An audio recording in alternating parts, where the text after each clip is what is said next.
Hello dear students, कैसे हैं आप। मैं आपका मेंटर अरविंद आर्य आज आसान फिजिक्स में फिर से आपका स्वागत करता हूं। जो बच्चे लाइव चैट में आ चुके हैं वो कमेंट्स करके बताएं। लाइव चैट में आने वाले सभी बच्चे कमेंट्स करेंगे और आप इस चैनल को आसान फिजिक्स को लाइक कीजिए, शेयर कीजिए और सब्सक्राइब कीजिए। आज हम पढ़ने वाले हैं गॉस थ्योरम। हमने पिछले लेक्चर में जो पढ़ा था गॉस थ्योरम को पढ़ा था, गॉस के नियम को पढ़ा था और गॉस के नियम को सिद्ध किया था सममित सतह के लिए। ठीक है, in last lecture we have to study about Gauss theorem and proof Gauss theorem for non symmetric symmetric surface. किसके लिए प्रूफ किया था? सिमेट्रिक सरफेस के लिए प्रूफ किया था।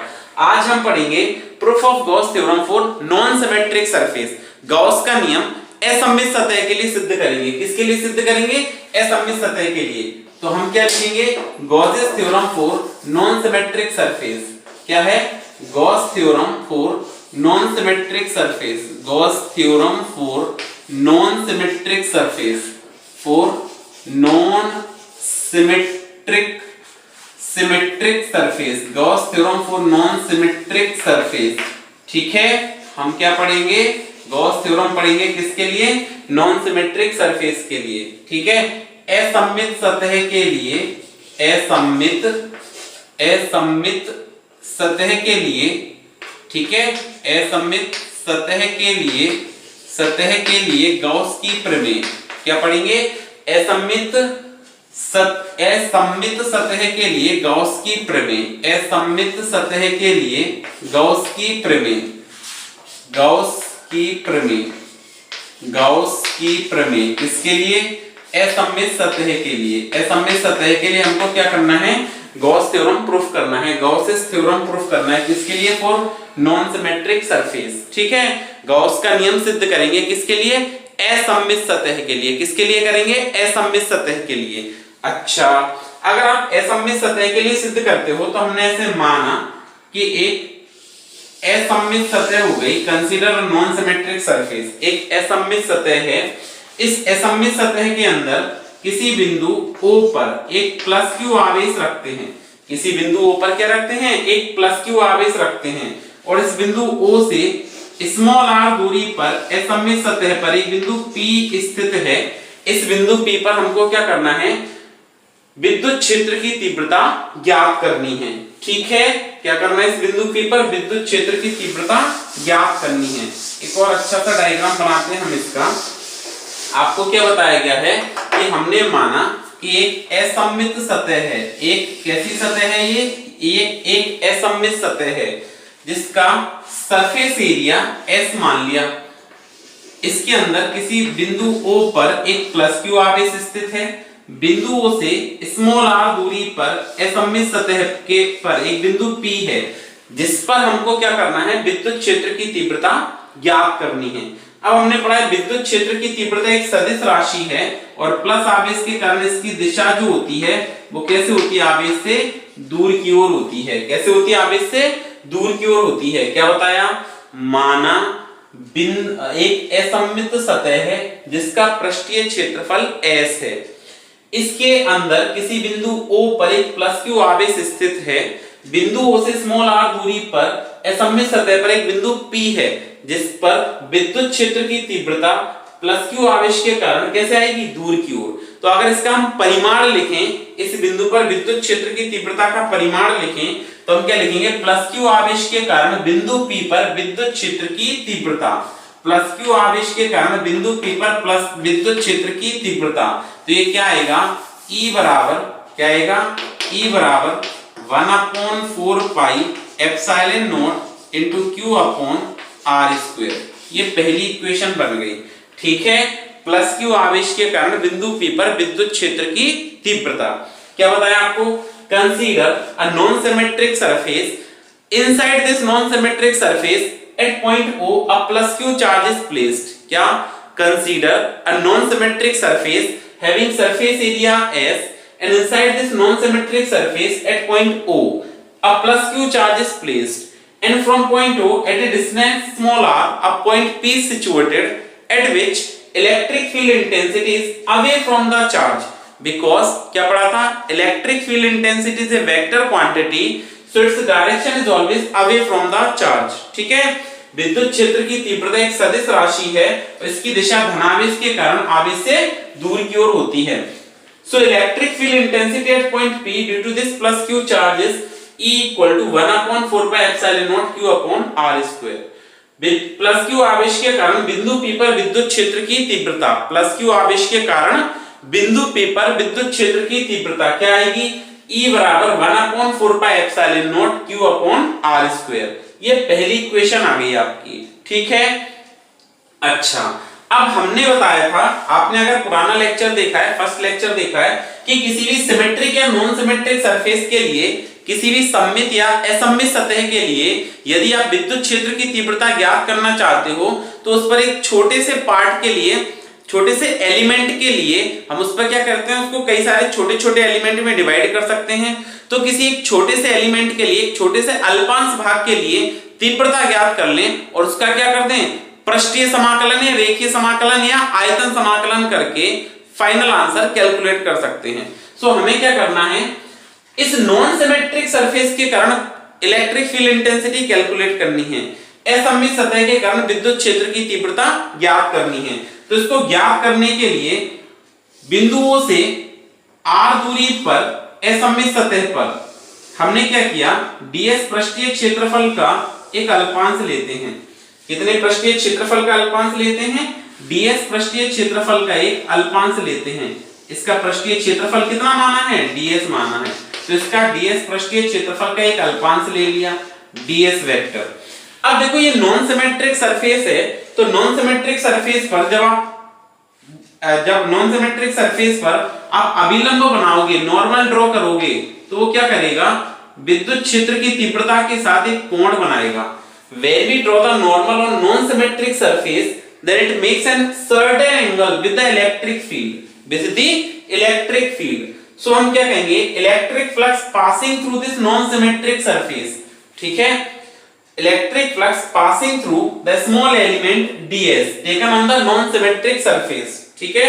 क्या पढ़ा हमने, electric flux passing through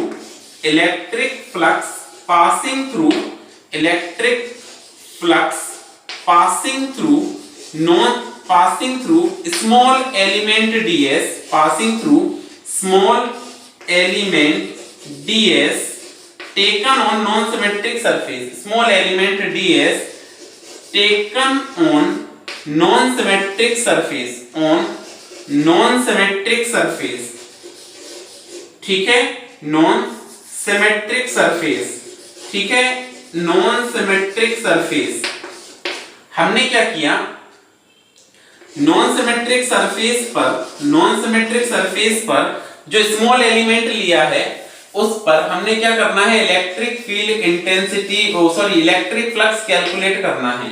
क्या बताया आपको, इस असममित सतह पर जो एक ds पृष्ठीय क्षेत्रफल का अल्पांश लिया है, ठीक है, ds पृष्ठीय क्षेत्रफल का अल्पांश लिया, उससे निकलने वाला कुल विद्युत फ्लक्स कितना होगा ये हमको कैलकुलेट करना है। तो हम इससे निकलने वाला फ्लक्स कैलकुलेट करना चाहते हैं, तो फ्लक्स का फॉर्मूला होता है d phi equal to EDS cos theta. क्या होता है फ्लक्स का formula, d phi equal to EDS cos theta. फिर से ध्यान दें, क्या बताया था आपको, हमें क्या करना है, गॉस की थ्योरम प्रूफ करनी है फॉर नॉन सिमेट्रिक सरफेस। असममित सतह के लिए गॉस की प्रमेय को सिद्ध करके बताना है। असममित सतह के लिए जब हम गॉस की प्रमेय सिद्ध करेंगे तो हमने माना एक असममित सतह हो गई जिसका पृष्ठीय क्षेत्रफल s है, इसके अंदर किसी बिंदु O पर एक प्लस q आवेश स्थित है और बिंदु O से स्मॉल r दूरी पर असममित सतह पर एक बिंदु P है जिस पर विद्युत क्षेत्र की तीव्रता 1/4 pi epsilon naught q upon r² होगी। ठीक है, अब हमने क्या करना है, इसके कारण कुल फ्लक्स कितना निकलेगा वो ज्ञात करना है। इस असममित सतह के कारण कुल कितना फ्लक्स निकलेगा इससे वो ज्ञात करना है। तो इसके लिए हमने क्या किया, इस असममित सतह पर ds पृष्ठीय क्षेत्रफल का एक अल्पांश लिया। तो बिंदु O से स्मॉल r दूरी पर असममित सतह पर एक ds पृष्ठीय क्षेत्रफल का अल्पांश लिया। तो इस अल्पांश ds पृष्ठीय क्षेत्रफल पर लिए गए अल्पांश के कारण, या हम ऐसे भी कह सकते हैं असममित सतह पर लिए गए ds पृष्ठीय क्षेत्रफल से, ds पृष्ठीय क्षेत्रफल के अल्पांश से गुजरने वाला कुल विद्युत फ्लक्स तो कितना होगा, d phi बराबर E ds cos थीटा। क्या बताया आपको? Consider a non symmetric surface having surface area S inside this non symmetric surface at point O a plus q charge is placed and from point O at a distance small r a point P is situated at which electric field intensity is E equal to 1 upon 4 pi epsilon naught q upon r square. Now to calculate total flux passing through this non symmetric surface, then it is divided into large number of small element, surface element. So at a distance from point O at a distance small r, we have to take up small surface element having surface area ds. Now we have to calculate electric flux passing through this small element ds taken on non symmetric surface. तो कितना होगा? d phi बराबर e ds cos theta. अब cos theta क्यों लिया? क्योंकि अगर आप इस सरफेस पर नॉर्मल ड्रॉ करोगे तो ये सिमेट्रिक सरफेस नहीं है, नॉन सिमेट्रिक सरफेस है। अगर सिमेट्रिक होती तो along the इलेक्ट्रिक फील्ड आता, जो अभिलंब बनाते। अगर ये सममित सतह होती तो विद्युत क्षेत्र की दिशा के अनुदिश आता, जैसे पिछले लेक्चर में हमने सममित सतह के लिए सिद्ध किया था। लेकिन ये कैसा है? असममित सतह है, और असममित सतह है तो ये क्या करेगा? विद्युत क्षेत्र से एक कोण बनाएगा। तो आपने क्या लिखा? d phi बराबर e ds cos थीटा। अब आपने यहां से E का मान रखा तो हमने क्या लिखा? E का मान समीकरण 1 से रखने पर, E का मान समीकरण 1 से रखने पर put value of E from equation 1, क्या लिखा? Put value of E from equation 1, now we have to put the value of capital E from equation 1। तो आप अगर इसमें E की वैल्यू पुट करते हैं तो जो आपका फ्लक्स आएगा वो कितना हो जाएगा? d phi is equal to, E की वैल्यू क्या है? 1 upon 4 pi epsilon naught into q upon r square into ds cos theta multiplied by क्या? ds cos theta. ठीक है। अब आप चाहें तो इसको थोड़ा सा अरेंज कर ले टर्म्स को, तो ये बनेगा d phi is equal to क्या? q upon 4 pi epsilon naught into ds cos theta divided by r square. ये टर्म बन गया। ठीक है। तो ये हमने क्या किया? इस स्मॉल सरफेस से, स्मॉल एलिमेंट से या इस अल्पांश भाग से निकलने वाला विद्युत फ्लक्स ज्ञात किया है। इस अल्पांश भाग से गुजरने वाला क्या ज्ञात किया है? विद्युत फ्लक्स ज्ञात किया है। अगर आपको ये तो छोटे से पार्ट के लिए आया, अगर आप इस पूरी सरफेस के लिए, नॉन सिमेट्रिक सरफेस के लिए, असममित सतह के लिए फ्लक्स ज्ञात करना चाहते हैं तो हम इसका क्या कर देंगे? सरफेस इंटीग्रेशन कर देंगे। ये तो हमने किसके लिए फ्लक्स फाइंड आउट किया है? फ्लक्स फाइंड आउट किया किसके लिए? इस स्मॉल सरफेस के लिए फाइंड आउट किया है, इस छोटी सी सतह के लिए ज्ञात किया है। अगर हम इसको पूरी सरफेस के लिए, इस असममित सतह के लिए ज्ञात करना चाहते हैं तो हमें इसका क्या करना पड़ेगा? पृष्ठीय समाकलन करना पड़ेगा, सरफेस इंटीग्रेशन करना पड़ेगा। अगर आप इसका सरफेस इंटीग्रेशन करते हैं तो देखो, असममित सतह से गुजरने वाला कुल विद्युत फ्लक्स ज्ञात करने के लिए, कुल विद्युत फ्लक्स ऐसे लिख सकते हैं, total electric flux passing through non symmetric surface. क्या लिखा? Total electric flux passing through, total electric flux passing through non symmetric surface, passing through non symmetric surface, passing through non symmetric surface. असममित सतह से, संपूर्ण असममित सतह से गुजरने वाला कुल विद्युत फ्लक्स, संपूर्ण असममित सतह से गुजरने वाला कुल विद्युत फ्लक्स कितना होगा? फाई इज इक्वल टू, कितना होगा? Phi is equal to surface integration किसका? d फाई का। सरफेस इंटीग्रेशन किसका? d फाई का। अब आप इसको यहां पे बना देना, ये इक्वेशन नंबर आपकी हो गई 2। थोड़ी सी जगह कम है, आप यहां पे इसको सेकंड इक्वेशन नाम दे सकते हैं, इक्वेशन नंबर 2। तो हमने क्या लिखा? Put value of d phi from equation 2। क्या लिखा? Put value of d phi from equation 2, from equation 2। समीकरण 2 से d फाई का मान रखने पर put value of d phi from equation 2, तो ये आपका जो फ्लक्स आएगा वो कितना आएगा? Phi equal to surface integration d phi. d phi का मतलब Q upon 4 pi epsilon naught, Q upon 4 pi epsilon naught into ds cos theta divided by r square, ds cos theta divided by r square. अब यहां पर जो term है ds cos theta upon r square, समझना ये जो term है कौन सा, ds cos theta upon r square, ये कहलाता आपका d ओमेगा। क्या कहलाता है, d ओमेगा, d ओमेगा। और आप इसको क्या कहते हो, सॉलिड एंगल। क्या कहते हो, सॉलिड एंगल।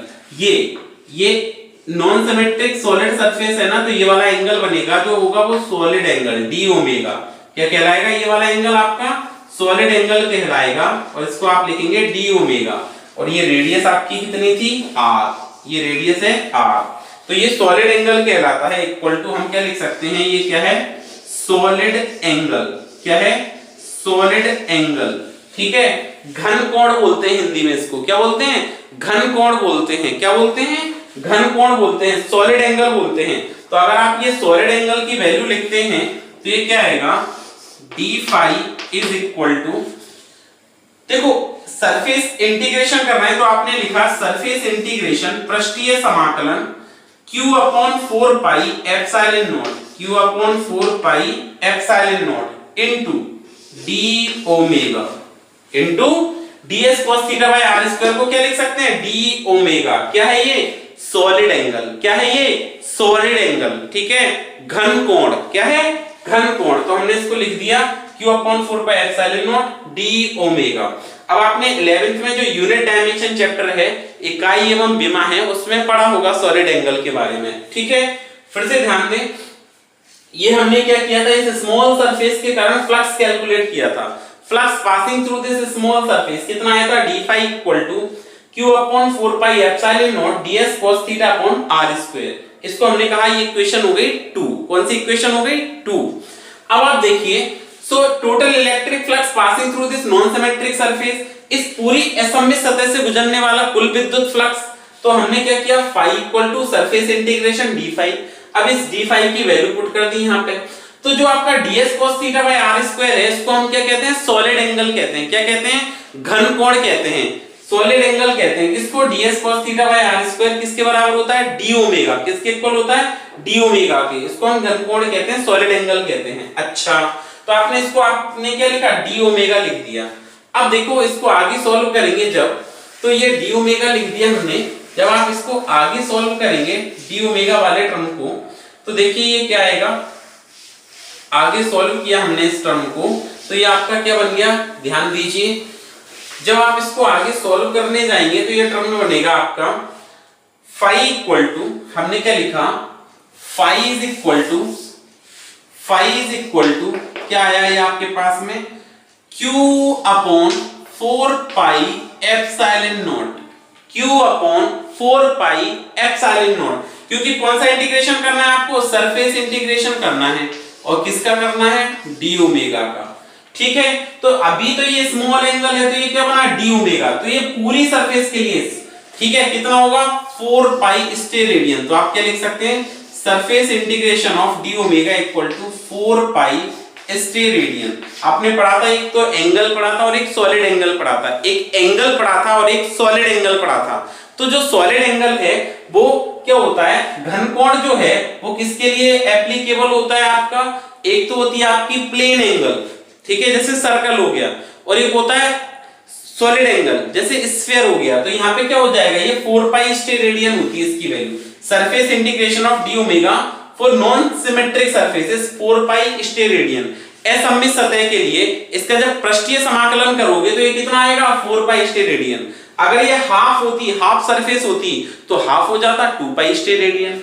अब देखिए आपने इसका सरफेस इंटीग्रेशन किया तो आपके पास जो फ्लक्स आया वो आ गया phi equal to q upon 4 pi epsilon naught into 4 pi. ये कितना आ गया, 4 पाई। अब आप देखिए 4 पाई से 4 पाई कैंसिल हो जाएगा, तो जो फ्लक्स आया है वो आ गया q equal to 1 upon epsilon naught into q। तो हमने ये गॉस की थ्योरम प्रूफ कर ली, किसके लिए, नॉन सिमेट्रिक सरफेस के लिए। ये किसके लिए प्रूफ हो गई, नॉन सिमेट्रिक सरफेस के लिए प्रूफ हो गई गॉस थ्योरम। किसके लिए प्रूफ हो गई? नॉन सिमेट्रिक सरफेस के लिए प्रूफ हो गई। ये समझ आया? अब देखिए कुछ ये समझ आ गया, तो ये सिमेट्रिक और नॉन सिमेट्रिक दोनों के लिए ही गॉस थ्योरम पढ़ना बड़ा इंपॉर्टेंट है। गॉस थ्योरम सिमेट्रिक के लिए प्रूफ करो या नॉन सिमेट्रिक के लिए प्रूफ करो, दोनों के लिए ही बड़ा इंपॉर्टेंट कॉन्सेप्ट है इसका। आप याद रखना, ये पूछा जा चुका है कई बार बोर्ड क्लास में, ठीक है? तो आपको ये दोनों ही अच्छे से पढ़ने हैं, सिमेट्रिक के लिए पढ़ना है और नॉन सिमेट्रिक के लिए पढ़ना है, ठीक है? अभी तक क्या है, ऐसे पर्टिकुलर लिख के तो नहीं आया सिमेट्रिक के लिए प्रूफ करो या नॉन सिमेट्रिक के लिए प्रूफ करो, बट पूछा जा सकता है क्योंकि बुक में है आपके, इसलिए आप इन दोनों को अच्छे से पढ़ लें। और गॉस थ्योरम तो ऑलवेज इंपॉर्टेंट, हमेशा गॉस थ्योरम जो है वो क्या है पेपर के लिए, वो तो हमेशा ही इंपॉर्टेंट रही है। अब आप देखिए कुछ important points regarding the Gauss theorem, कुछ हम पॉइंट्स जानेंगे, कुछ इंपॉर्टेंट पॉइंट्स जानेंगे गॉस थ्योरम की। क्या है? Important points regarding Gauss theorem.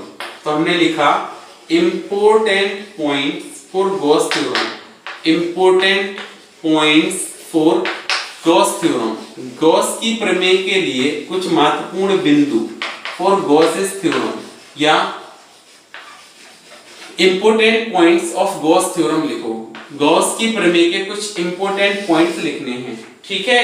Important points regarding Gauss theorem, Gauss की प्रमेय से संबंधित महत्वपूर्ण बिंदु, important point regarding Gauss theorem क्या है? इंपॉर्टेंट पॉइंट्स हम देखते हैं। फर्स्ट पॉइंट क्या है? Gauss law is true for symmetric charge distribution. Gauss का नियम सममित आवेश वितरण के लिए, सममित आवेश वितरण के लिए सत्य है, ठीक है? सममित आवेश वितरण का मतलब क्या हो गया कि जैसे हमने ये लाइन है, इस पर चार्ज देंगे तो यूनिफॉर्मली डिस्ट्रीब्यूट हो जाएगा ओवर इट्स लेंथ। किसी रेखा पे, मतलब गॉस की प्रमेय सममित आवेश वितरण के लिए सत्य है। जैसे ये एक रेखा हो गई, इसको हमने आवेश दिया तो इसकी लंबाई के अनुदिश एक समान रूप से वितरित हो गया। हमने एक गोला लिया, ये एक गोला हो गया, जब भी इसको आवेश देंगे, चार्ज करेंगे तो it become uniformly distributed over its surface. किसी ये खोखला गोला हो गया, जब भी हम इसको क्या करेंगे, कोई आवेश देंगे तो इसके पृष्ठ पर एक समान रूप से वितरित हो जाएगा। मतलब एक समान रूप से वितरित हो रहा है, मतलब सममित आवेश वितरण हो गया। तो गॉस का नियम सममित आवेश वितरण के लिए सत्य है। Gauss's law is true for symmetric charge distribution, symmetric charge distribution, ठीक है? True for symmetric charge distribution and it is also true for those fields which follow inverse square law, which follow, ऐसी field के लिए भी सत्य है जो व्युत्क्रम वर्ग के नियम का पालन करती है। ऐसे क्षेत्रों के लिए, ऐसे विद्युत क्षेत्र के लिए सत्य है जो व्युत्क्रम वर्ग के नियम का पालन करते हैं। जैसे यहाँ पे आप पढ़ेंगे विद्युत क्षेत्र की तीव्रता E बराबर KQ/R²। हमने विद्युत क्षेत्र की तीव्रता क्या पढ़ी है? KQ/R²। तो ऐसे क्षेत्रों के लिए भी सत्य है, या ऐसे सदिश क्षेत्रों के लिए सत्य है जो व्युत्क्रम वर्ग के नियम का पालन करते हैं। इंपॉर्टेंट पॉइंट है, Gauss law is true for symmetric charge distribution and also true for those fields which follow inverse square law, which electric fields या व्हिच फील्ड्स व्हिच फॉलो, या it is also true for those fields which follow inverse square law. Gauss का नियम सममित आवेश वितरण के लिए सत्य है तथा ऐसे क्षेत्रों के लिए, ऐसे सदिश क्षेत्रों के लिए भी सत्य है जो व्युत्क्रम वर्ग के नियम का पालन करते हैं। Also true for those vector fields which follow inverse square law. First point. Second है, in the flux passing through the close surface और Gaussian surface is not depend on shape and size of the Gaussian surface, but it depend and position of charge inside the closed surface. The electric flux passing through the closed surface, second point है, electric flux passing through the closed surface is not depend on shape and size of the closed surface and the position of charge inside the closed surface. It depend only on the magnitude of charge. किसी भी Gaussian पृष्ठ से निकलने वाला विद्युत flux या किसी बंद पृष्ठ से या गॉसियन पृष्ठ से गुजरने वाला कुल विद्युत फ्लक्स उस गॉसियन पृष्ठ के आकार एवं आकृति पर तथा उसके अंदर रखे आवेश की स्थिति पर निर्भर नहीं करता है, केवल आवेश की मात्रा पर निर्भर करता है।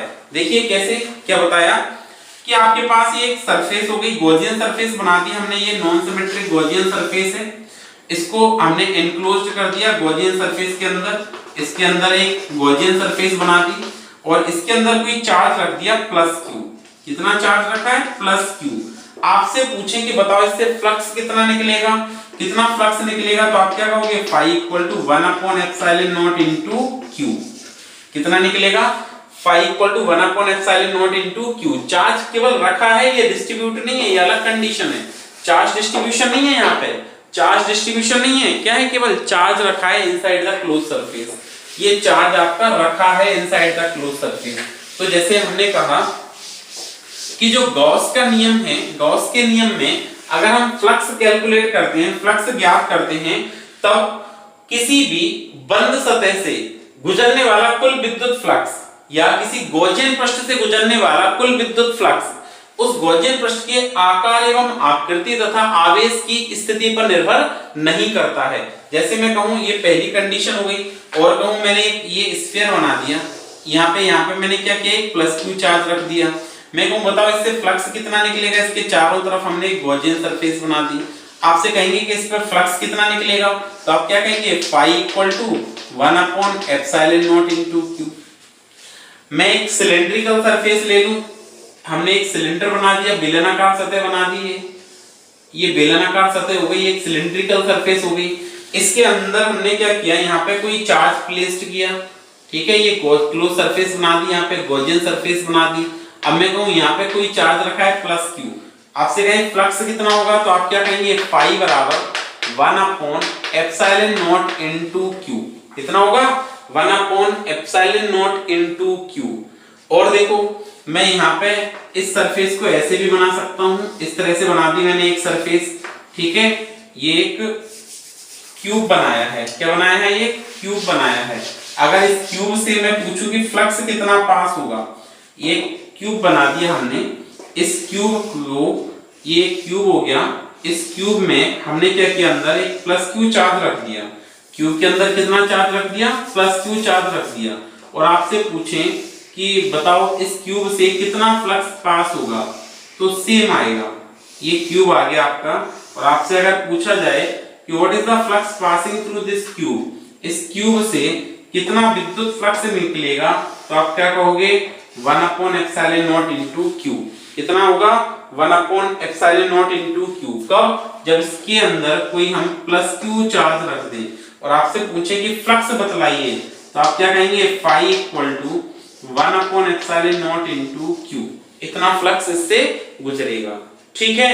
कहने का मतलब है, सेकंड पॉइंट में आपको क्या बताया कि गॉस के नियम में किसी असममित सतह से या किसी सतह से गुजरने वाला कुल विद्युत फ्लक्स या गॉसियन पृष्ठ से निकलने वाला कुल विद्युत फ्लक्स उस गॉसियन पृष्ठ के आकार एवं आकृति पर तथा उसके अंदर रखे आवेश की स्थिति पर निर्भर नहीं करता है। जैसे मैं कह दूं ये आवेश मैंने यहाँ रख दिया, अब भी पूछूं आपसे कि बताओ फ्लक्स कितना निकलेगा, तो हम वही कहेंगे कितना निकलेगा?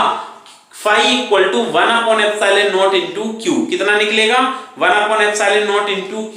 तो अगर आपसे पूछा जाए कि किसी बंद पृष्ठ से या गॉसियन पृष्ठ से गुजरने वाला विद्युत फ्लक्स ज्ञात करना है, तो इंपोर्टेंट पॉइंट है आपके लिए। कैसा पॉइंट है? इंपोर्टेंट पॉइंट है। आप क्या कहोगे कि गॉसियन पृष्ठ से गुजरने वाला कुल विद्युत फ्लक्स, किसी बंद पृष्ठ से गुजरने वाला कुल विद्युत फ्लक्स उस बंद पृष्ठ के आकार एवं आकृति पर निर्भर नहीं करता है, ना ही बंद पृष्ठ के अंदर रखे आवेश की स्थिति पर ज्ञात करता है। ध्यान रखना, स्थिति पर भी निर्भर नहीं करता है। क्या बताया आपको कि किसी बंद पृष्ठ से गुजरने वाला कुल विद्युत फ्लक्स या गॉसियन पृष्ठ से गुजरने वाला कुल विद्युत फ्लक्स गॉसियन पृष्ठ के आकार और आकृति पर निर्भर नहीं करता, उसके अंदर रखे आवेश की स्थिति पर निर्भर भी नहीं करता है।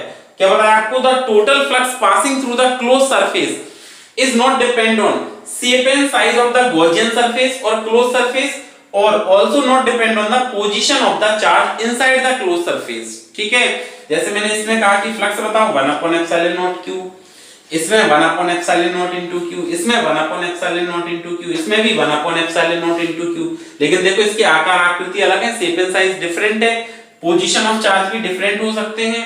तो हमने क्या कहा कि जो फ्लक्स पास होगा वो सेम होगा। ठीक है, ये पॉइंट समझ में आया। नेक्स्ट क्या लिखेंगे?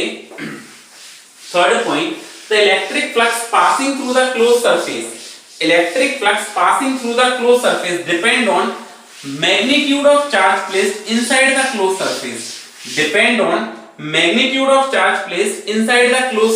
क्या बताया आपको कि किसी गॉसियन पृष्ठ से या किसी बंद पृष्ठ से गुजरने वाला कुल विद्युत फ्लक्स, किसी गॉसियन पृष्ठ से या किसी बंद पृष्ठ से गुजरने वाला कुल विद्युत फ्लक्स उस बंद पृष्ठ के अंदर उपस्थित आवेश की परिमाण पर या आवेश की मात्रा पर निर्भर करता है।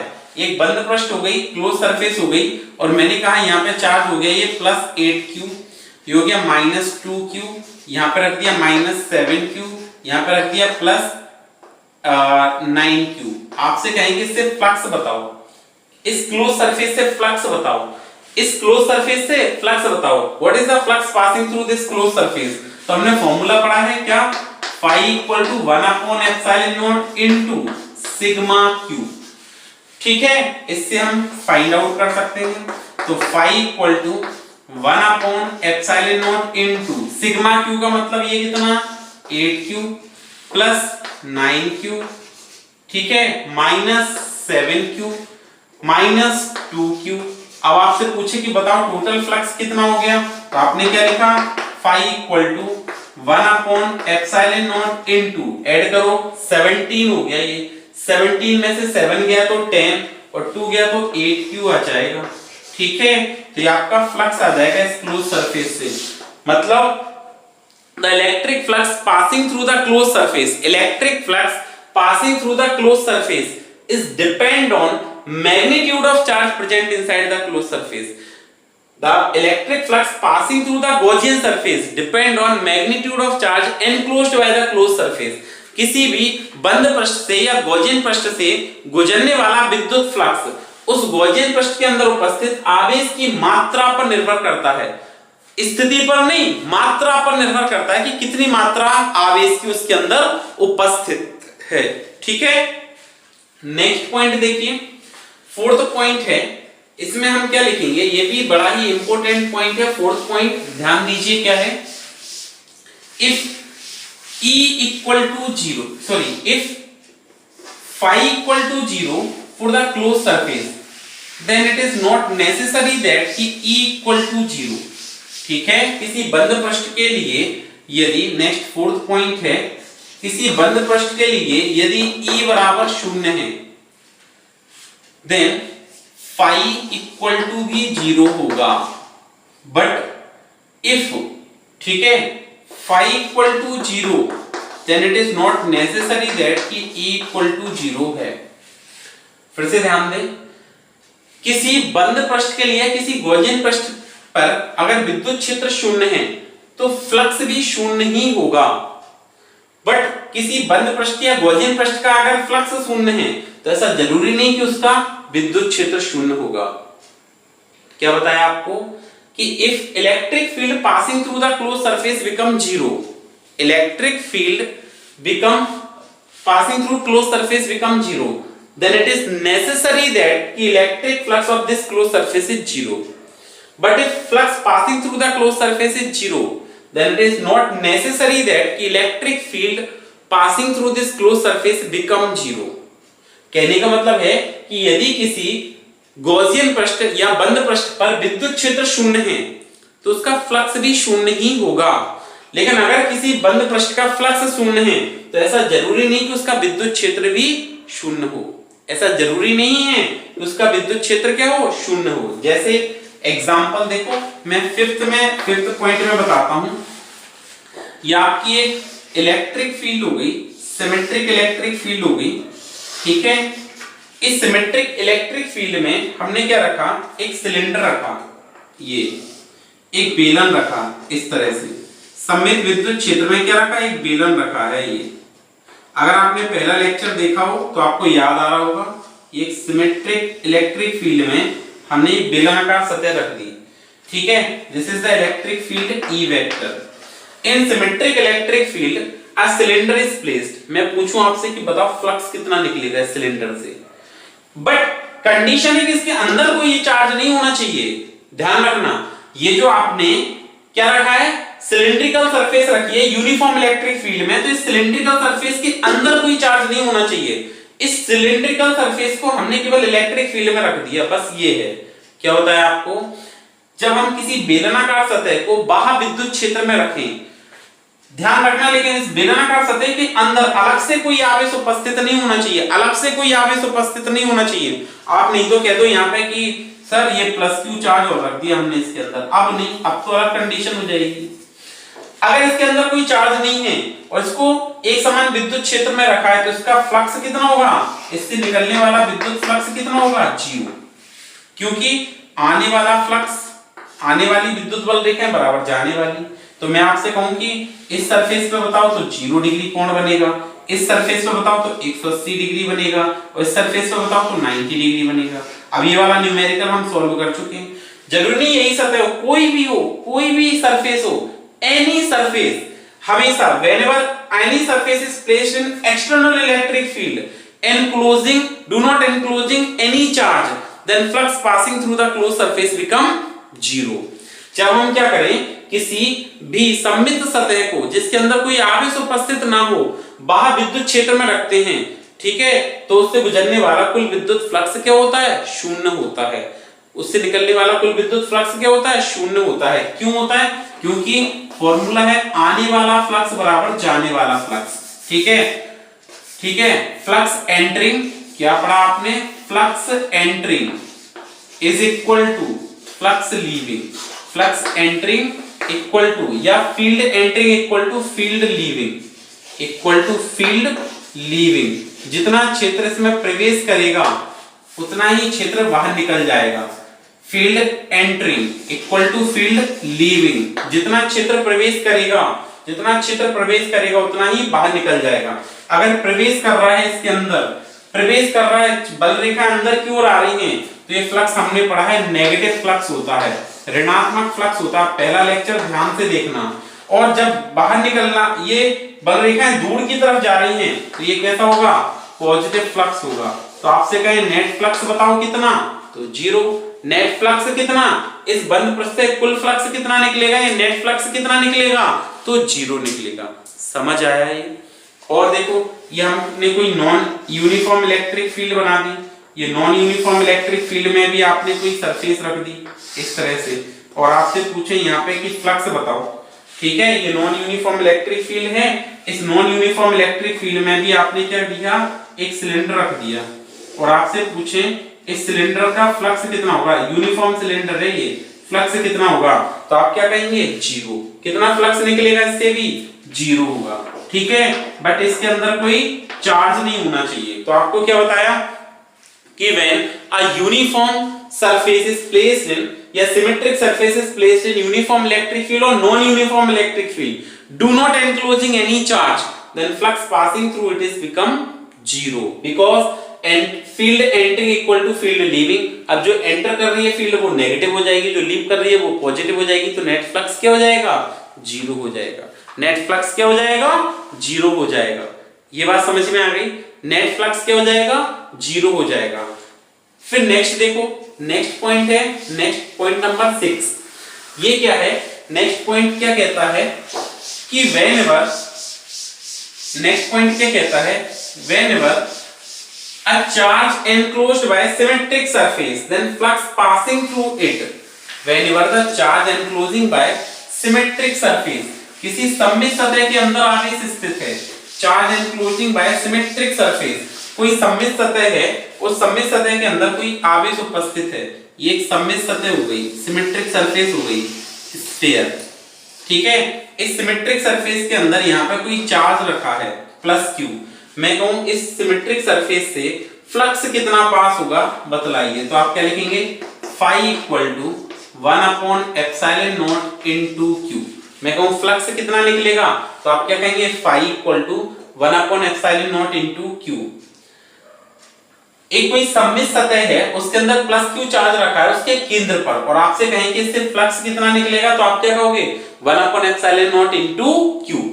अब हमने क्या किया, इस सिमेट्रिक सरफेस को दो इक्वल पार्ट में डिवाइड कर दिया। This symmetric surface is divided into two equal parts, this symmetric surface is divided into two equal parts. ये स्फीयर था, इसका हमने हेमिस्फीयर कर दिया, दो हेमिस्फीयर बना दिए, ठीक है। ये अलग कर दी ये वाली सरफेस, ये सरफेस आपने क्या कर दी, अलग कर दी ये वाली सरफेस। तो हमने इसको क्या किया, दो इसके नॉन सिमेट्रिक सरफेस बना दिए यहाँ पे, ठीक है, दो इक्वल पार्ट में डिवाइड कर दिया। So when A symmetric surface, एक टोटल सिमेट्रिक सरफेस थी तो flux 1/ε0 into q। When the symmetric surface is divided into two equal part, जब उस सममित सतह को दो समान भागों में बांट दिया जाता है तो आपसे फ्लक्स पूछेंगे कितना, एक सतह से फ्लक्स कितना, तो 1/2ε0 into q, आधा हो गया एक सरफेस से। The electric flux passing through any one hemisphere 1/2ε0 into q। तो अगर हम इस सिमेट्रिक सरफेस को n इक्वल पार्ट्स में डिवाइड कर दें, when this symmetric surface is divided into n equal parts, n equal halves में डिवाइड करोगे तो फ्लक्स कितना हो जाएगा, तो phi equal to 1/n into q, 1/n into q, 1/n into q, n parts कर दे तो कितना हो जाएगा, 1/n into q। ये समझ आया आपको। अब देखिए ऐसे ही नहीं कर रहे हैं, ये बात समझ में आई आपको। अब देखिए ये ऐसे नहीं कर रहे हैं, इसको हम प्रूफ भी कर सकते हैं इस बात को, ठीक है। अगर आपने गॉस थ्योरम को प्रूफ किया है तो इस बात को भी हम बड़े इजी गोइंग प्रूफ कर सकते हैं। देखिए थोड़ा सा 5 मिनट दीजिए, बड़े ही आसान तरीके से हम इसको प्रूफ कर सकते हैं, ठीक है। मैं प्रूफ करके बताता हूं। हमने क्या किया, ये आपके एक बुक में एक क्वेश्चन भी है, ध्यान दीजिए कि एक स्फीयर है, एक गोला है, उसके अंदर पॉइंट O पर कोई +q चार्ज है। ये this is a sphere and inside this sphere, ठीक है, एक हमने स्फीयर बनाया, क्या बनाया है, एक स्फीयर है। So consider this is a sphere और inside this sphere a +q charge is placed, ठीक है, एक +q चार्ज है से r डिस्टेंस पर। तो what is the flux passing through this closed surface? What is the flux passing through this closed surface? इस बंद पृष्ठ से फ्लक्स कितना निकलेगा, तो आप क्या लिखेंगे, फ्लक्स phi इक्वल टू या phi dash is equal to क्या लिखेंगे, q/ε0। कितना निकलेगा, q/ε0। गॉस थ्योरम में पढ़ा है हमने, ठीक है। आप चाहे तो इसको देख भी सकते हैं प्रैक्टिकली।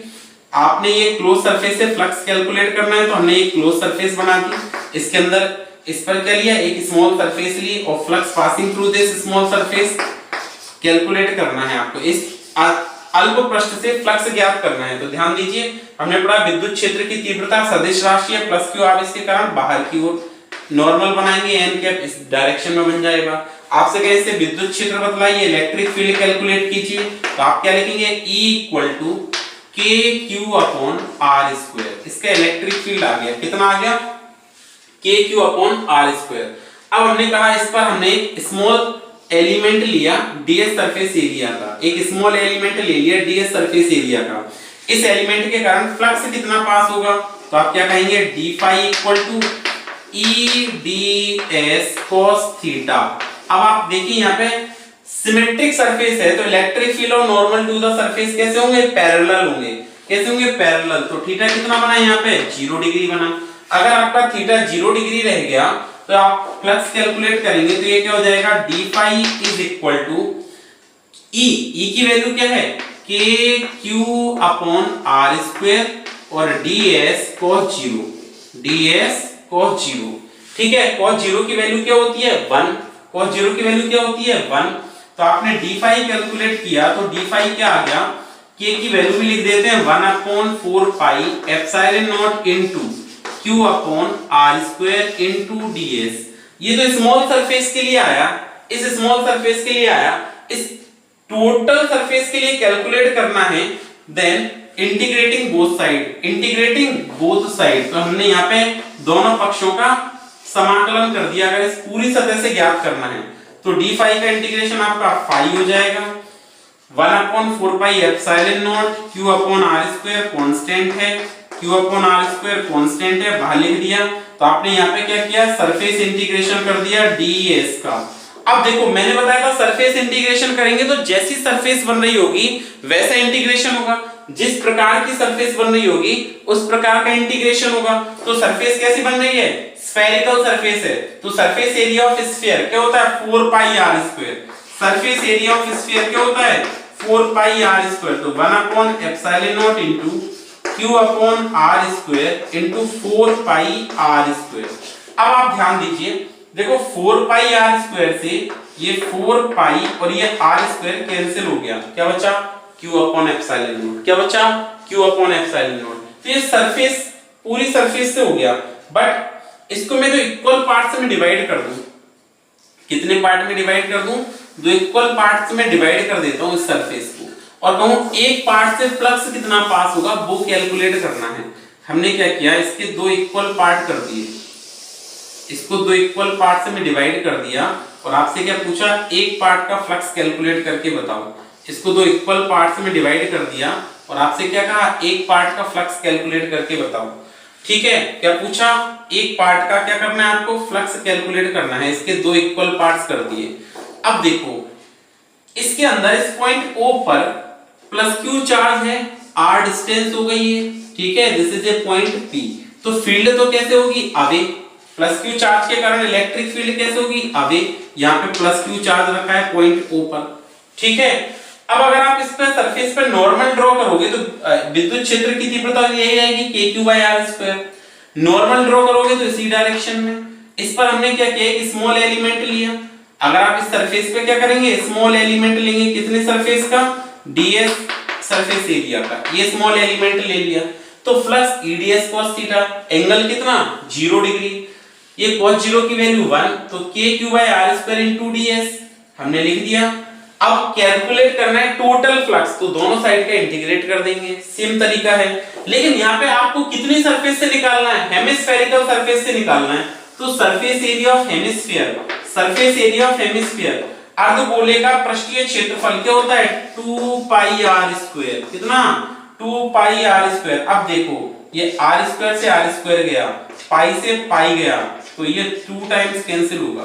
तो अगर ये पूरी सरफेस के लिए क्या आता है, phi dash equal to q upon epsilon naught, तो हेमिस्फेरिकल सरफेस के लिए q अपॉन 2 एप्सिलॉन नॉट। तो अभी हमने यही पॉइंट तो बताया कि आप जितने सिमेट्रिक पार्ट में डिवाइड कर देंगे उतने टाइम्स फ्लक्स कम हो जाएगा, ठीक है, एक पार्ट का, ठीक है ना। आपने एक सरफेस से, सिमेट्रिक सरफेस से पूछा तो q अपॉन एप्सिलॉन नॉट, उसके दो इक्वल पार्ट कर दिए and flux passing through any one part, दो समान भाग कर दिए और किसी एक भाग से गुजरने वाला फ्लक्स चाहिए तो q upon 2 epsilon not, n part कर दिए तो q upon n epsilon not. समझ आया। अब देखिए एक क्वेश्चन देखते हैं इस पर।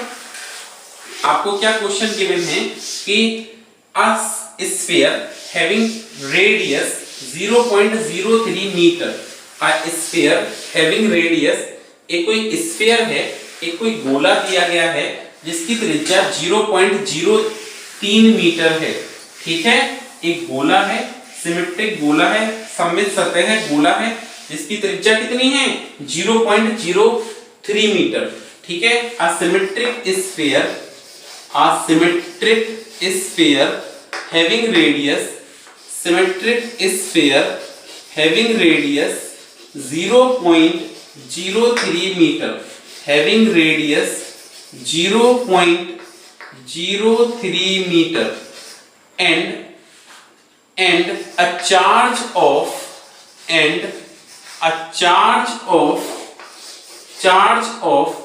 17.76, charge of 17.76 microcoulomb placed inside it,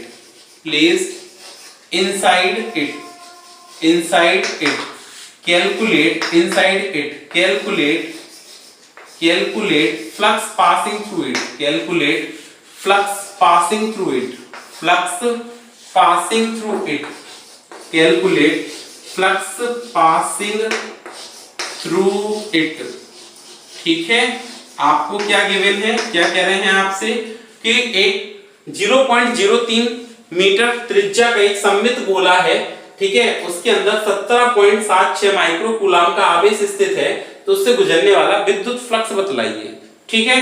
बिल्कुल सिंपल क्वेश्चन है, फ्लक्स कैलकुलेट करना है, हम सॉल्व करते हैं। गिवन क्या है आपको, पहले तो ये देखते हैं। आपको चार्ज गिवन है, कितना है 17.76 माइक्रोकूलम। इसको आप सॉल्व करोगे तो ये कितना बनेगा 17.76 इंटू 10 की पावर -6 कूलम। आपको फ्लक्स कैलकुलेट करना है तो फ्लक्स क्या आएगा, स्फीयर से Q इक्वल टू 1/एप्सिलॉन naught into Q, phi equal to 1/एप्सिलॉन नॉट इंटू Q। वैल्यू रखें तो फाई की वैल्यू क्या होगी, फाई इक्वल टू 1/एप्सिलॉन नॉट 8.85 इंटू 10 की पावर -12 इंटू Q। Q कितना है आपके पास में, Q क्या है, मल्टीप्लाइड बाय 17.76 इंटू 10 की पावर -6। अब आप इसको सॉल्व करें तो फ्लक्स आ जाएगा आपका, ठीक है। तो आपने फ्लक्स की वैल्यू क्या लिखी, फाई इक्वल टू क्या आएगा 17.76 इंटू 10 की power -6 divided by 8.85 into 10 raise to the power -12। अब आपने इसको सॉल्व किया तो ये -6 से ये कैंसिल हो गया तो 10 की पावर -6 रह गया, ठीक है। 8.85 का आप मल्टीप्लाई करेंगे कितने टाइम्स, 2 टाइम्स नियरली, 116 117 116 और 117, तो ये आ जाएगा नियर अबाउट 2 टाइम्स, कितने 2 टाइम्स आ जाएगा, कितने टाइम्स आ जाएगा 2 टाइम्स आ जाएगा। तो फ्लक्स कितना आया, it is nearly comes to 2 into 10 की पावर 6, 2 into 10 की पावर 6 वोल्ट into मीटर। बात समझ में आ गया, इतना फ्लक्स निकलेगा इससे, ये समझ आ गया, ठीक है। आपका क्या आया 2.01 भी लिख सकते हो अबाउट, तो 2 into 10 की पावर 6 वोल्ट into मीटर। इस प्रकार से हमको इसके क्वेश्चंस करने हैं। तो नेक्स्ट लेक्चर में फ्लक्स के जो भी न्यूमेरिकल्स बनते हैं बोर्ड में और फाउंडेशन में वो हम सॉल्व करेंगे। तो आप पढ़ते रहिए, सुरक्षित रहिए और आसान फिजिक्स को लाइक कीजिए, शेयर कीजिए, सब्सक्राइब कीजिए। धन्यवाद।